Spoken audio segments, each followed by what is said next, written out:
तशरीफ रखे आप। उस्मान काकड़ साहब बात करने दे, उनको बात करने दे, टाइम उधर जाया कर रहे। जी अताउर रहमान साहब प्लीज बात करें। उधर बात करने दे। अताउर रहमान साहब आप बात करें। आपने कहना कि आईजी अगवा हुआ सिंध हुकूमत को पता नहीं, वज़ीर आला को पता जी प्लीज नहीं, ये कमेटी को भेजे हैं। तशरीफ रखें जी, तशरीफ रखें जी। बताएं जनाब अताउर रहमान साहब जी। मैं आपको जब नहीं दूंगा तो हाउस नहीं चलेगा। काकड़ साहब,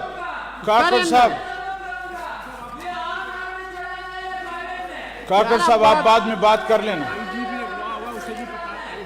मुझे पता है। काकड़ साहब आप बात तो उसको करने देना जी। क्या हो गया है, क्यों अपना ब्लड प्रेशर हाई कर रहे हैं? बिस्मिल्लाहिर्रहमानिर्रहीम, नहमदुहु व नुसल्ली अला रसूलिहिल करीम, अम्मा बाद। जी मैं जनाब चेयरमैन साहब आपका इंतहाई मशकूर हूँ और ये गुजारिश करना चाहता हूँ कि कैप्टन सफदर साहब को गिरफ्तार किया गया है। मैं समझता हूँ कि कैप्टन सफदर साहब ही की गलती थी। वो क्यों मज़ार पे गए, क्यों वहाँ नारेबाजी की, ये हक उनका नहीं बनता था। लिहाजा उनके खिलाफ जो भी कार्रवाई हुई है, ये हक बनता था हमारे इन भाइयों का, ये हक बनता है पीटीआई वालों का, ये उनका हक है। प्लीज वो इंटरफेयर ना करें जी। मज़ार पर जाएं और कैप्टन साहब खुद जाएं, वहाँ जो मर्जी करें, उनको इजाज़त है। इसके अलावा किसी पाकिस्तानी को ये इजाज़त नहीं है कि वो मज़ार पर जाकर या दुआ करे या वहाँ जाकर कोई नारेबाजी करे। इसका हक किसी और को नहीं है। लेकिन इसके अलावा मैं एक गुजारिश और करना चाहता हूं, आपसे भी ये मुतालबा करता हूं कि आप इस केस को कमेटी के पास भेजें। उसकी बुनियादी वजह क्या है? मेरी मालूमात ये है कि रात को 1 बजे के बाद आईजी को अपने घर से अगवा किया गया है और उसके बाद वहां डिप्टी आईजी के घर ले जाकर उसको, एडिशनल आईजी के घर ले जाकर उसको भी अगवा किया है और एफआईआर पर जबरदस्ती गन पॉइंट पर दस्तखत लिए गए हैं।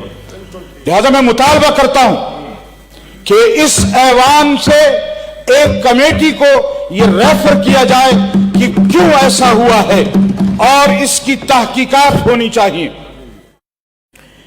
मैं इसके अलावा एक गुजारिश और करना चाहता हूं कि हमारे मुस्लिम लीग नून वाले तो मुतालबा कर रहे थे वोट को इज्जत दो, और हमारे इन बिरादरियों ने, ये हमारे साथियों ने वोट को इज्जत देने के बजाय औरत की इज्जत को पामाल किया है। इन्होंने चादर और चार दीवारी की इज्जत को पामाल किया है।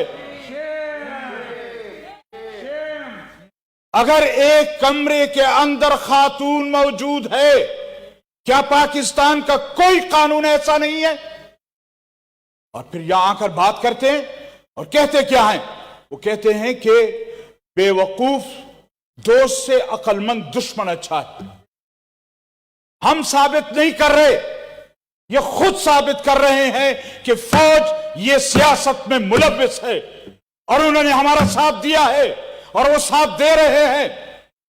और अगर ये समझते हैं कि इस चमचागिरी से वो शायद फौज के या इस इदारे के कुछ हिमायत हासिल कर लेंगे, तो मैं उन इदारों को भी कहना चाहता हूं कि इन दोस्तों से आपकी वो दुश्मन बेहतर हैं जो कम से कम आपको इस तरह आपकी पगड़ियां नहीं उछालते, आपके साथ वो काम नहीं करते। इन्होंने दोस्ती में क्या कुछ नहीं कहा। मोहतरम जनाब कैप्टन साहब ने खुद कहा कि ख्वाजा आसिफ साहब ने रात को 12-1 बजे बाजवा साहब को फोन किया और फिर वो कामयाब हुए। ये भूल गए कि मैं जो ख्वाजा आसिफ पर इल्जाम लगा रहा हूं वो मैं जनरल साहब पर भी इल्जाम लगा रहा हूं। और हमारे कायद ने कल भी कहा इससे पहले भी कहा कि बहैसियत इदारा के फौज हमारी आंखों की पलकें हैं, लेकिन अगर कोई पलकों का बाल वो आंख के अंदर जाकर गिरे तो फिर उसको अगर खुद न निकले तो निकालना पड़ता है। मेरे मोहतरम साथियों, हम इदारों को भी कहना चाहते हैं कि अगर आप इस तरह अपने आप को मुलविस करेंगे और समझेंगे ये कि सारा दिन वो कोड़ा क्रिकेट में मुर्गी की तरह चोंच भी मारते रहेंगे और फिर चोंच ऊपर भी रखेंगे कि हमने तो ये जुर्म नहीं किया, हम तो सियासत में नहीं है। मैं पूछना चाहता हूं, आज तो सारे बाल हमारे आंखों में पड़े हुए हैं, कोई एक ऐसा सिविलियन इदारा बता दें कि जिसका सरबराह किसी फौजी को नहीं बनाया गया, किसी जनरल और उस कर्नल को नहीं बनाया गया। अगर अब मुल्क इन्होंने चलाना है तो फिर इस पार्लियामेंट को छुट्टी दे दो, फिर इस कौमी असेंबली को छुट्टी दे दो। और अगर ये समझते हैं कि इस तरह की गिरफ्तारियों से हम शायद अपोजिशन को रोक पाएंगे, अपोजिशन इस वक्त सर हथेलियों पर रखकर बाहर निकली। और सिर्फ ये नहीं है कि अपोजिशन निकली है, आज ये कहते हैं जी आपका दाना पानी हमने बंद कर दिया है, आपका हमने वो करप्शन खत्म कर दी है, आपकी आमदनी रोक दी है, इसलिए ये लोग चिल्ला रहे हैं। आपने हमारी आमदनी नहीं रोकी, आपने गरीब आवाम की आमदनी पर डाका मारा है। Thank you sir. आज गरीब आवाम पिस रही है और ये जो अपोजिशन के जलसे हो रहे हैं, अभी तो 2 जलसे हुए हैं और टांगे कांपने लग गई हैं। Thank you. फिर उस बेसाखियों की जरूरत पड़ गई है, फिर उनको बेसाखियों की तरफ नजरें दौड़ गई हैं। फिर ये पूछना चाहते हैं, मैं यकीन से कहता हूं कि अपोजिशन ने जो रास्ता इख्तियार किया है, अब ना आप बचेंगे ना आपकी बेसाखियां बचेंगी। Thank you, thank you. ना वो इदारे बचेंगे। अब कौम समझ चुकी है कि इनको लाने वाले कौन थे, इनको बचाने वाले कौन है, और ये तहरीक जो चली है ये अब किसी को संभलने, ये किसी से संभलेगी नहीं। थैंक यू मौलाना ये साहब। तो अभी आपने कराची का देखा है, कल परसों क्वेटा में होने वाला है। थैंक यू मौलाना। मैं आपको बताऊंगा कि आपकी अभी तो आपकी सलवारें गीली होने वाली हैं, सिर्फ टांगे नहीं कांपेंगी। थैंक यू अब मौलाना। सलवारें भी गीली होंगी। हाँ, थैंक यू मौलाना साहब, थैंक यू। पता चलेगा।